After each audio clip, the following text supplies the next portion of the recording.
So tell us, what are these 5? One of them is words of affirmation. You look nice today. Thank you, Gary. Appreciate it. Yeah, thanks. I really like your smile. It's just looking for things in the child that you can affirm. Yeah. And there's plenty of those. It's words of affirmation. You know, Proverbs chapter 18 says life and death is in the power of the tongue. We can actually kill children by the way we talk to them. Or we can give them life. So words of affirmation. And then acts of service. Doing something for them that they need done. We have to speak this language the day they're born.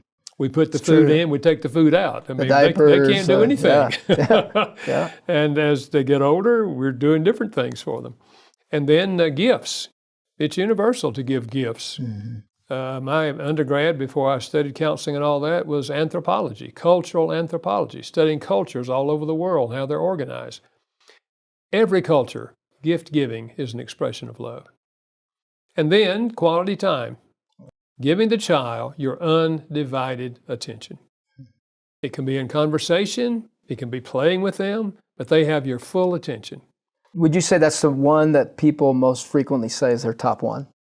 I don't Quality know that time. that's true, but it's certainly one that's important. And then number 5 is physical touch. And we've long known this. That's why we pick up the baby and hold the baby and cuddle the baby, and long before he understands or she understands the word love, they feel love by physical touch. The basic idea is that each child has a primary love language. One of these 5 is more important than the other 4. Now, I don't mean you don't speak all 5, but you give heavy doses of the primary. Then you also speak the other 4. Because we would like that child to know how to receive love and later give love in all 5 languages. That's the healthiest adult. I think you can actually determine a child's primary language probably by the time they're 4 years old by observing their behavior. How do they respond to you and other people?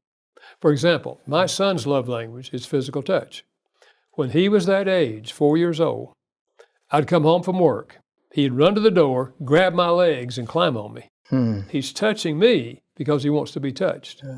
Our daughter never did that.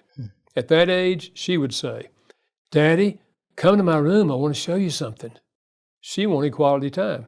She wanted my undivided attention. So if you observe how the child responds to you and maybe other family members, you can pretty well pick up on it.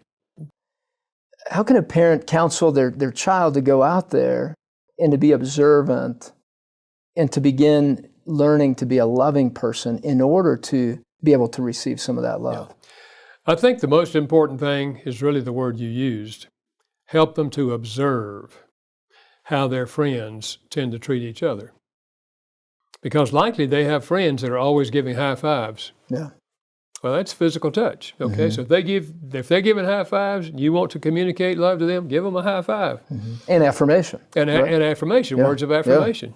So if they start observing these in other people, and maybe once in a while, maybe once a week, you can say, let's everybody tell somebody that they lived with or they worked with at school or whatever, one person that today you saw them loving somebody in one of these 5 languages. Because they begin to pick up on it, they begin to look for it. You know? But as we get older, we start teaching them how to do things. Like, for example, we've been making up their bed every morning, you know, for a 5-year-old, 6-year-old. You know what? You are old enough now, I think I can let you start making up your own bed. 6-year-olds can make up beds. And it's an act of service to teach them how to make up beds. Because they don't teach that even in the university. They got to learn that at home, how to make up a bed. And so you're teaching them an act of service. So teaching them to do, as they get older, teaching them to do things for themselves is even a greater act of service. Because you're teaching them how to cook, for example. And certain children are going to be very interested in that. They want to learn how to cook. And others, you know, may not have as much interest.